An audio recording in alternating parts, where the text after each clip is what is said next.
আসসালামু আলাইকুম dear students, atomic ফিজিক্সের আজকের এই ভিডিওতে তোমাদেরকে স্বাগতম। আমাদের প্রশ্নটি হচ্ছে হাইড্রোজেন পরমাণুর ইলেকট্রন দ্বিতীয় কক্ষপথ থেকে প্রথম কক্ষপথে গেলে নিঃসৃত বিকিরণের কম্পাঙ্ক ও শক্তি কত হবে।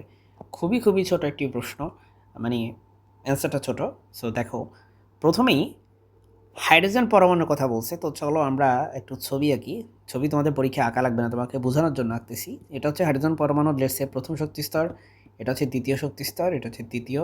আমি কিন্তু কোনো স্কেল মেনটেন করে আঁকি নাই, জাস্ট তোমাকে বোঝানোর জন্য র্যান্ডমলি আঁকতেছি। হ্যাঁ, সো একটা ইলেকট্রন সে হচ্ছে দ্বিতীয় কক্ষপথ থেকে সে হচ্ছে কি করবে, প্রথম কক্ষপথে গেলে এই যে সে যে যাবে প্রথম কক্ষপথে, সেজন্য কি পরিমাণ বিকিরণ সে হচ্ছে নিঃসৃত করবে সেটার কম্পাঙ্ক আমরা বের করব এবং সেটার শক্তি আমরা বের করব। ঠিক আছে?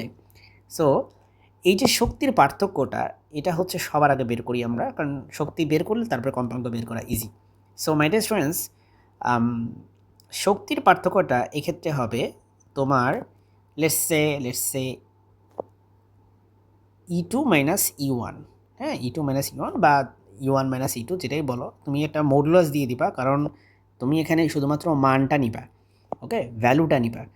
সো তুমি E1 মাইনাস E2 লিখবা না E2 মাইনাস E1 লিখবা সেটা ইম্পর্টেন্ট না, বিকজ তুমি মডুলাস দিয়ে দিবা সবসময়। ঠিক আছে?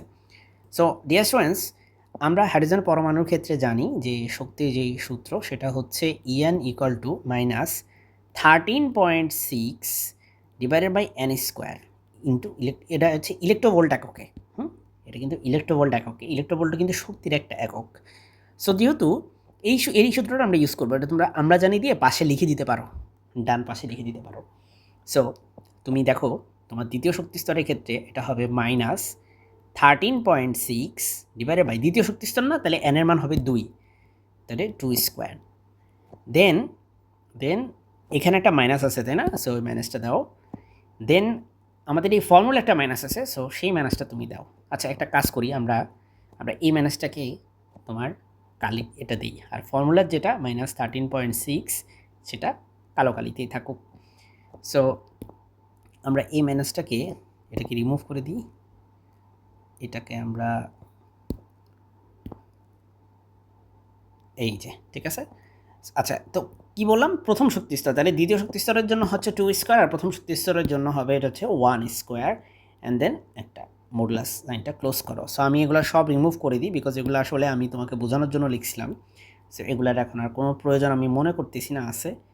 ওকে মাই ডিয়ার স্টুডেন্টস, এবার তুমি এটা ক্যালকুলেটর চালিয়ে করতে পারো অথবা হাতে কলমেও করতে পারো। এখানে দেখো, এটা দিয়ে এটাকে ডিভাইড করলে এটা হবে মাইনাস 13.6 ডিভাইডেড বাই 4, আর মাইনাসে মাইনাসে এখানে হবে প্লাস, সো প্লাস 13.6। চলো একটা ক্যালকুলেটর দিয়ে হিসাব করো কত হয় বাকিটা। তো এটা প্রথম যে ভ্যালুটা এটা হচ্ছে 3.4, মাইনাস 3.4 হয়, ক্যালকুলেটর দিয়ে ভাগ করলে দেখছি আমি, প্লাস 13.6। আর 13.6 থেকে এখন যদি তুমি যদি মাইনাস 3.4 বাদ দাও, তাহলে এটা হয় হচ্ছে 10.2। সো এটা হবে হচ্ছে 10.2 ইলেকট্রোভোল্ট। ঠিক আছে?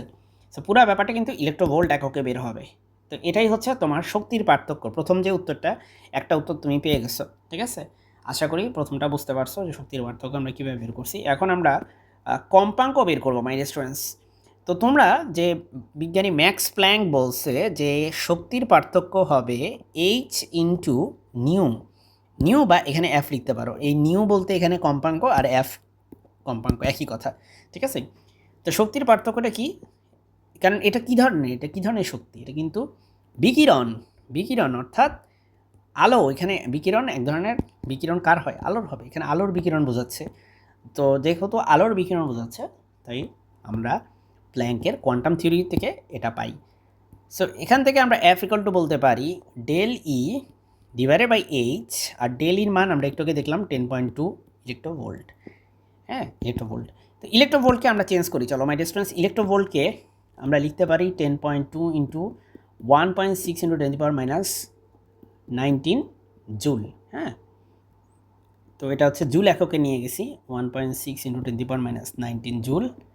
অ্যান্ড দেন সেটাকে ভাগ করবো এইচ হচ্ছে প্ল্যাঙ্কের ধ্রুবক, সেটা হচ্ছে 6.63 ইন্টু 10⁻34 জুল সেকেন্ড। সো চলো আমরা ক্যালকুলেটর দিয়ে ভাগ করে দেখি এটা কত হয়। ওয়েল, আমাদের অ্যান্সার আসছে 2.45 4.5 না, actually 4.6, 2.46 into 10 to the power 15, right? হ্যাঁ, 10 to the power 15 per second, কারণ এই সেকেন্ডটা উপরে গেলে হবে পার সেকেন্ড, আর পার সেকেন্ড মানে আসলে হার্জ। হ্যাঁ, পার সেকেন্ড মানে হার্জ লিখতে পারো সরাসরি। সো এটাই হচ্ছে আমাদের কম্পাউন্ড করার মান। সো আশা করি বুঝতে পেরেছো আজকের অ্যান্সারটা কীভাবে করতে হবে। সো এটুকুই। আসসালামু আলাইকুম।